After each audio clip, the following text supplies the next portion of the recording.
मेरी रंगत सांवली थी, इसलिए मेरे आने वाले रिश्ते छोटी बहन को पसंद कर जाते हैं।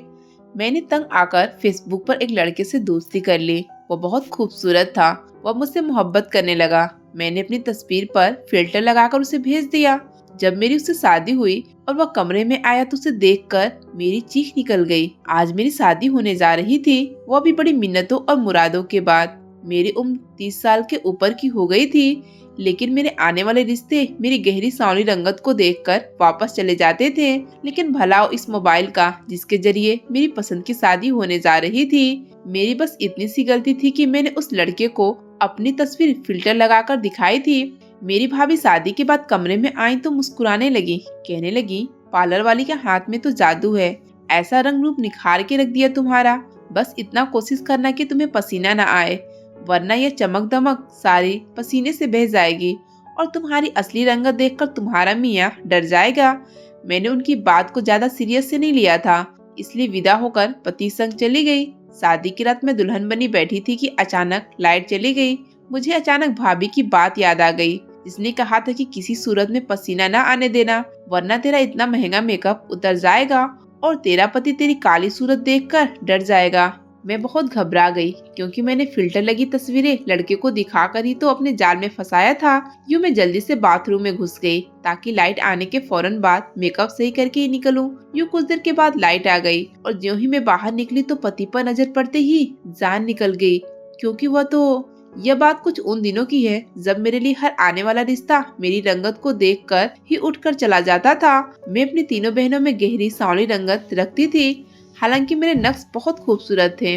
मैं सुडौल जिस्म की थी, घरदारी में भी अच्छी थी, बस एक रंगत से मार खाती थी। और हमारे समाज में मुझ जैसी लड़कियों की हर खूबी, यहाँ तक कि एजुकेशन भी इस सांवली रंगत में छुप जाती है। सामने वालों को न हमारी सीरत दिखाई देती है, न एमए इंग्लिश, न ही खूबसूरत नए नक्श, बस नजर आती तो हमारी गहरी सांवली रंगत। मेरे लिए आने वाले रिश्ते मेरे सामने मेरी माँ से कहने लगते कि यह लड़की तो बहुत काली है। हाँ, अगर छोटी बेटी के लिए इरादा हो तो बता दीजिएगा।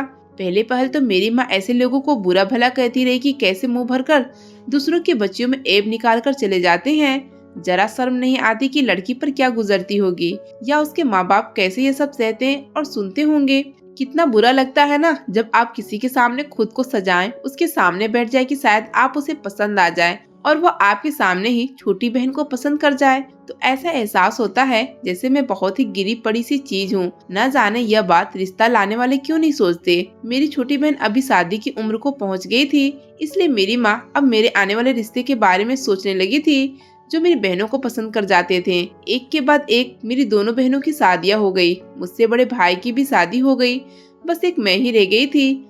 हर बार मैं खुद को आईने में देखती थी कि एक सांवली रंगत को हटाकर मुझ में और तो कोई बुराई नहीं। लोगों को मेरे चेहरे पर सिर्फ स्याह रंग ही क्यों नजर आता है। पहले पहल तो मैं रंग गोरा करने की कई क्रीम भी लगाने लगी, लेकिन कुछ खास फर्क नहीं पड़ा। फिर मैंने पैसा जमा करके अच्छे महंगे पार्लर से व्हाइटनिंग फेशियल भी कराया, लेकिन मुझ पर हर नुस्खा नाकाम ही गुजरता था। अब मेरी उम्र बढ़ने लगी तो रिश्तों का नजरिया भी बदलने लगा। पहले मुझ में लोगों को सिर्फ एक ऐब नजर आता था और वो थी मेरी सांवली रंगत, लेकिन अब मेरे ऐबों में एक और चीज बढ़ गया था। मेरा दूसरा ऐब मेरी बढ़ती उम्र थी, जिसमें मेरा कोई कसूर नहीं था, क्योंकि अगर मेरा रिश्ता वक्त पर हो जाता और लोग मेरी रंगत के बजाय मेरी दूसरी खूबियां देखते तो मेरी शादी भी हो चुकी होती। मेरे लिए अब तलाकशुदा रिश्ते आने लगे थे, या फिर उन आदमियों के जिनकी बीवी मर चुकी थी और उनके एक या दो बच्चे होते थे। लेकिन मेरी किस्मत की मैं उन्हें भी पसंद न आ सकी। अब तो मुझे खुद से ही नफरत सी होने लगी थी। मैं खुद को आईने में देखती तो जी चाहता चेहरा नोच लूं, जो आज तक किसी को पसंद ही नहीं आ सका। मैं बहुत उदास रहने लगी थी। मेरे मिजाज में चिड़चिड़ापन आने लगा था। जब मेरी छोटी बहनें मायके अपने पति और अपने बच्चों के साथ आती तो मैं अपने कमरे में बंद हो जाती। उनके पतियों के सामने भी नहीं जाती थी कि कहीं मुझे देखकर वो मेरा तमाशा ही ना उड़ाने लग जाएं कि हमारी माँ इस काली को हमारे लिए पसंद करने आई थी। दूसरी तरफ मेरी माँ मेरा रिश्ता ना होने की वजह से बीमार रहने लगी थी। बहुत प्रार्थना करती थी, मैं भी भगवान के सामने गिड़गिड़ाने लगती थी, लेकिन मेरी आजमाई शायद अभी भी बाकी थी। फिर मुझे मेरे कॉलेज की एक सहेली मिलने आई, जिसकी रंगत मेरी रंगत जैसी ही थी, बल्कि उसके तो नैन नक्श भी बहुत भद्दे थे। वो अपनी शादी का संदेश देने आई थी।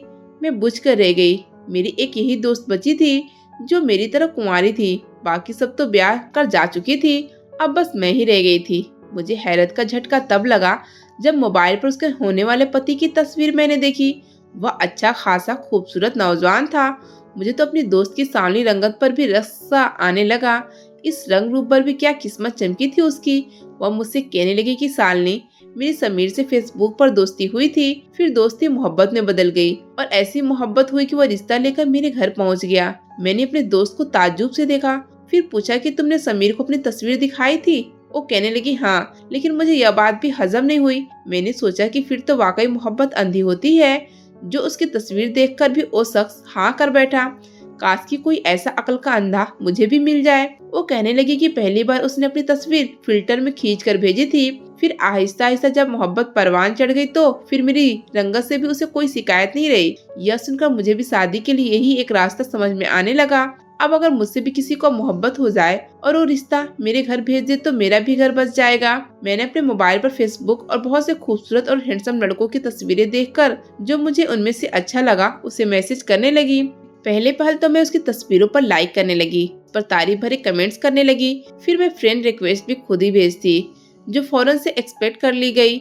मैं खुश हो गई। मैं अपनी फेसबुक पर एक खूबसूरत अदाकारा की तस्वीर लगाई थी। मेरी उस लड़के से दोस्ती हो गई। हम मैसेंजर पर बात करने लगे।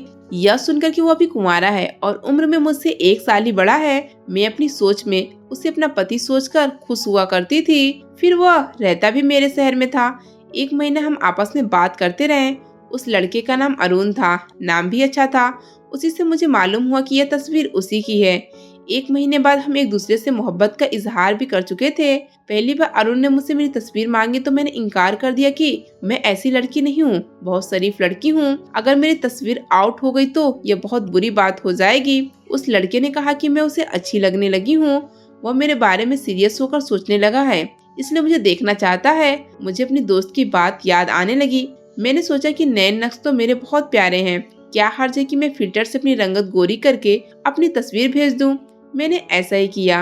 एक तस्वीर उस लड़के को भेज दी। जैसे उसने मेरी तस्वीर देखी, मैंने अपनी तस्वीर दोनों तरफ से डिलीट कर दी। वो मुझसे कहने लगा कि सालनी, तुम बहुत खूबसूरत हो। उसके इस लफ्ज ने मेरे अंदर की कमी को मिटा दिया था। कई साल से मैं सिर्फ अपने में कमी सुनती आ रही थी। पहली बार जब उसने मेरे हुस्न की तारीफ की तो मुझे लगा मैं हवा में उड़ रही हूँ। कहने लगा तुम्हारे नक्श किसी किताबी चेहरे जैसे हैं। उन लफ्जों ने मुझे शर्माने पर मजबूर कर दिया था। पहली बार मेरी रंगत के अलावा भी किसी ने मेरे चेहरे पर कुछ अच्छा देखने की कोशिश की थी। फिर यह सिलसिला चल निकला। वह अक्सर मेरी तारीफ करने लगा। फिर मुझे उसी से मालूम हुआ कि वह ऑनलाइन बिजनेस करता है, सॉफ्टवेयर इंजीनियर है। मैं भी उसे अपनी एजुकेशन बता चुकी थी, यह भी कि मैं खाना बनाने में भी माहिर हूँ। हमारे ख्यालात और मिजाज बहुत मिलते थे। 4 से 5 माह लगे थे कि अरुण मेरे लिए रिश्ता भेजने पर इसरार करने लगा। अब मैं ये सोच रही थी कि घर पर किससे बात करूं। मुझे पहला ख्याल भाभी का ही आया। मैंने उन्हें अपना राजदार बना लिया ताकि जब मेरा रिश्ता आए तो भाभी बात को संभाल ले। फिर ऐसा ही हुआ। मेरा रिश्ता देखने जिस दिन अरुण के घर वाले ने आना था, मैं खूब तैयार हुई थी। भाभी ने मेरी माँ से यही कहा था कि अरुण का रिश्ता उनकी किसी जानने वाले की तरफ से आया है। वो लोग मुझे देखकर बहुत खुश हुए थे, फिर अपनी रजामंदी भी दे गए। मम्मी भी खुश हो गई कि यह पहला रिश्ता था जो मुझे पसंद करके गया है। मम्मी जब अरुण को देखकर आई तो कुछ चुप चुप सी थी। मैंने भाभी से पूछा कि उन्हें अरुण कैसा लगा। कहने लगी, देखने में तो हैंडसम है। अब तुमने मोहब्बत की है तो जाहिर है सोच समझ कर ही की होगी। तुम फिक्र मत करो और मिठाई खाओ। 1 माह बाद मेरी शादी भी हो गई। जब मैं लाइट ना होने की वजह से वॉशरूम में चली गई, फिर जब लाइट आते ही अपना मेकअप सही करके बाहर आए तो अरुण बेड पर ही बैठा हुआ था। वो देखने में बिल्कुल वैसा ही था जैसा तस्वीर में था। मैं शरमाई शरमाई बेड पर आकर बैठ गई। कुछ समय तो हम दोनों के बीच खामोशी से गुजर गए। फिर अरुण ने कहा कि मैं अपनी तस्वीर से भी ज्यादा खूबसूरत हूँ। मेरा हाथ पकड़कर मुझे मुंह दिखाई की अंगूठी पहनाई। मैं बहुत खुश थी। बस अंदर से कहीं यह डर था कि मेरा मेकअप धुलने के बाद कहीं अरुण की मोहब्बत खत्म न हो जाए। लेकिन उसकी अगली बात ने मेरे होश उड़ा दिए। कहने लगा, तुम मुंह धोकर सिंपल कपड़े पहन लो। इतनी गर्मी में इतने भारी भरकम कपड़े में तुम परेशान हो रही होगी। अब मैं यह सोच रही थी कि उसे यह कैसे बताऊं कि मेरी रंगत सांवली है। हालांकि मैं 1 महीने से खुद को इसी बात के लिए जहनी तौर पर तैयार कर रही थी कि अरुण से सच कह दूं। लेकिन आज तो लग रहा था मेरे मुंह में जुबान ही नहीं है। मैंने सोचा मुंह धोकर उसके सामने आ जाती हूँ। अगर वो गुस्सा हुआ तो रो धोकर अपनी मोहब्बत के यकीन दिला दूंगी। आखिर मोहब्बत वो मुझसे करता है। जब मोहब्बत हो जाए तो फिर इंसान ऐसी बातें को सामने नहीं रखता। मैं उठकर वॉशरूम में चली गई। मुझे दूसरा हैरत का झटका उस वक्त लगा जब मैं सिंपल कपड़े और धुले हुए मुंह के साथ उसके सामने बैठी थी। वह ना हैरान था, ना उसके चेहरे पर कोई नागवारी थी। हालांकि वह खुद गोरी रंगत का था, लेकिन मुझे यूँ देख रहा था जैसे मैं अब भी दुल्हन बनी उसके सामने बैठी हूँ। कहने लगा, तुम पहले भी बहुत प्यारी लगी थी। फिल्टर में तुम्हारी तस्वीर देखते ही तुम्हारा दीवाना हो गया था, लेकिन तुम्हारे खूबसूरत नक्श पर गोरी रंगत कुछ जच नहीं रही थी। मैंने कल्पना में जब तुम्हारी सांवली रंगत सोची तो मुझे तुम और भी प्यारी लगने लगी। सादगी में तुम उससे कहीं ज्यादा हसीन हो जितनी तस्वीर में थी। तुम्हारे नक्श पर तुम्हारा यही रंग जचता है। और उनकी बात सुनकर मेरी आंखों में नमी उतर आई। क्या सच में उसे ऐसे अच्छे लगती हूँ? कमरे के दरवाजे पर दस्तक हुई और उस दस्तक ने मेरी जिंदगी अंधेर कर दी। अरुण ने जब खड़े होने के लिए बेड के साइड पर रखा स्टैंड अपने करीब किया और उसके सहारे से वह खड़ा हुआ। यह देखकर तो मेरे होश ही उड़ गए कि वह एक टांग से अपाहिज था। वो लोहे की स्टिक के सहारे कमरे का दरवाजा खोलने जा रहा था और मुझे लगा कि उस कमरे की सजी सजाई छत मेरे सर पर आ गिरी है। इतना बड़ा झूठ, इतना बड़ा धोखा। मेरा तो दिल बुझ के रह गया था। मुझे अपनी किस्मत पर रोना आने लगा। घुटने से नीचे की टांग गायब थी। यह देखकर मेरा दिल खोलने लगा। आंसू मेरी आंखों से जारी होने लगा। दिल चाहा कि अपनी किस्मत पर दहाड़े मार मार कर रोऊं। ऐसे पति से बेहतर था कि मैं शादी ही ना करती, उम्र भर मायके की दहलीज पर ही गुजार देती। कमरे से बाहर मेरी ननद थी। उसके हाथ में दूध का गिलास था। वह साइड टेबल पर रख कर चली गई। कमरे का दरवाजा बंद होते ही मेरा दिल भी बंद हो गया था, जैसे दिल को किसी ने मुट्ठी में दबोच लिया हो। अब मुझे मम्मी के चुप होने की वजह समझ में आ रही थी। भाभी का क्या था? वह चाहती यही थी कि मेरा बोझ भाई के सर से उतरे और वह अकेले घर में राज करती रहे। मम्मी तो पहले ही मेरे लिए परेशान और बीमार रहती थी। चाहकर भी मेरे आंसू कंट्रोल से बाहर थे। मैं सिसकियों से रोने लगी। अरुण मेरे सामने आकर बैठ गए। कुछ देर मुझे रोते हुए देखते रहे। कहने लगे, तुम्हारी माँ और तुम्हारी भाभी ने तुम्हें कुछ नहीं बताया? मैं तो उन्हें हर बात से आगाह कर दिया था। शायद वो मेरे रोने की वजह जान गए थे। मैंने सिकवा नजरों से उन्हें देखा और फिर बोली कि यह बात आपने मुझे पहले क्यों नहीं बताई? मेरी बात पर वो कहने लगे कि हमारा रिश्ता दिखावा का नहीं था शालिनी। हमने दूसरे को देखने से पहले ही पसंद किया था। एक दूसरे के बारे में बात बाद में हुई थी। पहले हम अपनी मोहब्बत का इजहार कर चुके थे। तुम्हें मेरी आदत और मिजाज पसंद था और मुझे तुम्हारी। अब मैं उसे क्या कहती कि मैंने 100 लड़कों की तस्वीरों को देखकर उसे पसंद किया था। न जाने क्यों, लेकिन जैसे अरुण ने मेरा हाथ थामा, मैंने झटके से उसका हाथ पीछे कर दिया और उठकर सामने सोफे पर लेट गई। कुछ पल तो वो मुझे हैरत से देखते रहे, उसके बाद खामोशी से लेट गए। मेरी शादी को 15 दिन बीत चुके थे, लेकिन मैं अरुण से बात नहीं करती थी। मेरे साथ धोखा किया गया था। मेरी सास मेरी सलीका मंदी से बहुत खुश थी। मेरी नंदे जब घर आती तो किस्म किस्म के मेरे हाथों के बने हुए मजे के खाने खाकर मेरी तारीफ करते नहीं थकती थी। जब मैं उन्हें उनके पतियों के साथ आते जाते देखती तो मेरा दिल अंदर ही अंदर सुलग कर रह जाता। मेरा पति तो इस काबिल भी नहीं था कि मुझे मोटरसाइकिल पर कहीं ले जा सके। अरुण पहले पल तो मुझसे मेरे रवैये की वजह पूछते रहे, लेकिन जब मैंने कोई जवाब नहीं दिया तो वो चुप हो गए। बस अपने लैपटॉप पर लगे रहते और मैं दूसरों के पतियों को चलते फिरते देखकर अपना जी जलाती रहती। सोफे पर उठते बैठते हुए अरुण को हमेशा मुश्किल पेश आती थी, लेकिन मैंने कभी उनका हाथ थाम कर उन्हें बैठने या उठने में मदद नहीं की थी। बस नागवारी से मुंह फेर लेती थी। मेरे अवगुण जो आज तक किसी रिश्ता देखने वाले को नजर नहीं आ सके थे, मेरी सास और ननद उन्हीं की तारीफ करते नहीं थकती थी। वापसी का मेरे पास कोई रास्ता नहीं था, इसलिए जब मुझे रहना ही यही था तो दिल तो लगाना ही था। अरुण जब भी मुझसे अपनी जरूरत की कोई चीज मांगते तो मैं उन्हें चिढ़कर जवाब देती थी। अपने अंदर की खौलन मुझसे अब बर्दाश्त नहीं होती थी। वो मेरी हर कड़वी कसैली चुपचाप सुन रहे थे। यह सब करते हुए मुझे अपने लफ्जों की शक्ति का जरा सा भी एहसास नहीं था। मैं यह तक कह देती थी कि हर काम मुझे आपका करना पड़ता है। आप अपाहिज ना होते तो मुझे भी इतने काम ना करने पड़ते। मैं तो आपके साथ कहीं बाहर भी नहीं जा सकती। लोग कैसे कैसे नजरों से देखेंगे मुझे। मेरी बात का कोई भी जवाब नहीं देते थे। बस एक चुप्पी थी जो उन्होंने साध ली थी। बस इतना कहा कि तुम मेरे काम मत किया करो। हालांकि मैं उनके काम ज्यादा करती भी नहीं थी। ज्यादातर वो घर पर ही रहते थे, क्योंकि उनका सारा काम ही लैपटॉप पर था। रहते भी कमरे में ही थे। बस कुछ देर अपनी माँ के पास बैठ जाते थे, बातें करते थे। अरुण अपनी माँ के इकलौते बेटे थे। बाकी 2 बहनें थीं। एक बार मुझसे कहने लगे कि वह काम से बाहर जा रहे हैं, अगर मैं मैके जाना चाहूँ तो मुझे छोड़ देंगे। यह बात सुनकर मैं तीखे अंदाज में हंसने लगी। क्या आप इस काबिल हैं कि मुझे कहीं लेकर जा सकें? यह सुनकर उनका चेहरा बुझ सा गया था। कहने लगे कि उन्हें गाड़ी चलानी आती है। यह बात मेरे लिए हैरानी करती थी। कोई भी शख्स एक टांग के बिना गाड़ी कैसे चला सकता है। फिर मैंने सोचा कि यकीनन गाड़ी ऑटोमेटिक होगी। कुछ मुझे यह भी ताज्जुब हुआ कि देखो तो गाड़ी कैसे चलाते हैं। मैं उनके साथ चली गई। गाड़ी मैनुअल थी। वो एक ही पाँव से बड़ी महारत से गाड़ी को कंट्रोल किए चला रहे थे। कुछ अपनी आसानी के लिए एक स्टिक भी रखी हुई थी। तुरंत सिग्नल पर गाड़ी खड़ी हुई तो आसपास से गुजरने वाली गाड़ियों में बैठी लड़कियां हम दोनों को हैरत से देखने लगी, फिर हंसने लगी, कहने लगी कैसा खूबसूरत जवान है, और बीवी देखो बिल्कुल काली। मुझे तरस आ रहा बेचारे पर। उसकी बात हम दोनों ने ही सुनी थी। यह सुनकर मेरा खून खौल कर रह गया था। अगर इनको पता चले कि इस खूबसूरत शक्ल वाले की टांग ही नहीं है तो फिर मैं देखूंगी कि कैसे तरस आएगा। नए सिरे से मेरा जख्म ताज़ा हो गया था। मेरा चेहरा देखकर अरुण समझ गए थे कि मुझे उस लड़की की बात बुरी लगी है, इसलिए कहने लगे कि तुम लोगों की बातों की परवाह मत करो। यह अगर मेरी नजर से देखे तो इन्हें पता चले कि तुम कितनी हसीन हो। मुझे उस लड़की की बात इतनी बुरी नहीं लगी थी जितनी अरुण के मुंह से अपनी तारीफ। मैंने गुस्से से कहा कि ऐसी बातें मुझसे मत किया करें। ऐसे ही बातों के जाल में फंसकर मैं पछता रही हूँ। आसान नहीं होता एक अपाहिज के साथ जिंदगी गुजारना, मैंने तीखे लहजे में कहा और अपने घर के बाहर उतरने लगी तो अरुण ने कहा, शालिनी तुम अगर मेरे साथ खुश नहीं हो तो जो चाहे फैसला कर सकती हो। तुम हर फैसले के लिए आजाद हो। मैंने तंजिया मुस्कुराहट से जवाब दिया, मेरे पास वापसी का रास्ता अगर इतना आसान होता तो आपकी हकीकत जानकर ही वापस पलट जाती। यह कहकर मैं गाड़ी से नीचे उतर गई और बड़ी जोर से दरवाजा बंद किया। घर आई तो वही भाई भाभी के झगड़े। भाई की आमदनी कम थी, इस बात पर भाभी हर वक्त उखड़ी सी रहती थी। अगले रोज मुझसे मेरी वही दोस्त मिलने आ गई।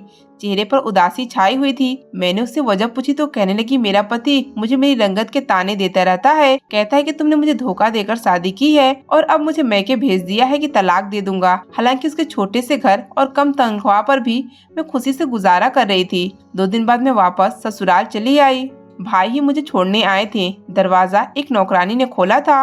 भाई मुझे बाहर से ही छोड़कर जा चुके थे। मैं अंदर दाखिल हुई तो मेरी सास और ननद के बुलंद लहजे ने मेरे बारे में ही बात कर रही थी। अरुण से कह रही थी कि तुम में ऐसी कौन सी कमी थी जो उस काली मेहरानी को सर पर चढ़ा रखा है। कितनी खूबसूरत लड़कियां थी जो तुमसे शादी पर राजी थी। अच्छा खासा कमाते हो, गाड़ी है तुम्हारे पास, क्या वो जरा भी तुम्हारे पास बैठी अच्छी लगती है? उसकी रंगत देखकर मेरा जी मिचलाने लगता है। अपनी ननद के मुंह से यह बातें सुनकर मैं बुत बनी हुई थी। मेरे सामने तो मेरी तारीफ करती नहीं थकती थी और पीछे से यह सोच रखती थी। अरुण ने फौरन से कह दिया, शालिनी मेरी बीवी है, वह कितनी खूबसूरत है यह मैं जानता हूँ। जब मैं उसके साथ खुश हो तो किसी को कोई हक नहीं है कि वह उसको कुछ कहे, और मेरे सामने तो आप बोल रही हैं, लेकिन अगर शालिनी के सामने कहा तो मुझसे बुरा कोई नहीं होगा। अरुण अभी मेरी तरफदारी कर रहे थे। तुम्हारी वजह से उसे बर्दाश्त कर रहे हैं, वरना जो वह करती है 2000 की नौकरानी भी कर सकती हैं। मेरी सास भी मेरे लिए ऐसे ख्याल रखती थी। मैं सुनकर चकरा कर रह गई। मैं सीधा अपने कमरे में चली गई। मुझे अपनी गलती का बड़ा शिद्दत से एहसास होने लगा था। अगर मुझे इस घर में इज्जत मिल रही थी तो मेरा कोई कमाल नहीं था। वह अरुण ही थे जो मेरी ढाल बने हुए थे। जब अरुण कमरे में आए तो मुझे देखकर हैरान हो गए। कहने लगे, तुम कब आई? मैंने कहा, सही वक्त पर पहुंच गई थी। फिर मैं उनके करीब आई, उन्हें सहारा देते हुए बेड पर बिठाया और खुद फर्श पर उनके पैरों के पास बैठ गई। वो मुझे अपने पैरों में बैठा देखकर अचंभे में आ गए। कहने लगे, शालिनी तुम यहाँ क्यों बैठी हो? उनकी बात अभी पूरी भी ना हुई थी कि मैं फूट फूट कर रोने लगी। अपने रवैये की उनसे माफी मांगने लगी। वो मुझे चुप करवाने लगे। मैं समझ गई थी कि बाहर की कमी अहमियत नहीं रखती, इंसान का इंसान होना जरूरी है। और उन्हें मुझसे मोहब्बत की थी, इसलिए मेरी कोई कमी उन्हें कमी नहीं लगी और मैंने उन्हें देखकर उनकी चाहत की थी, इसलिए उनके बाहरी ऐब को देखकर उदास हो गई थी।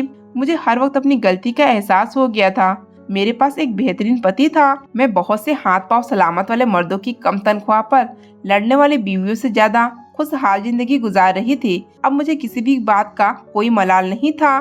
दोस्तों, उम्मीद करती हूँ आपको हमारी कहानी पसंद आई होगी।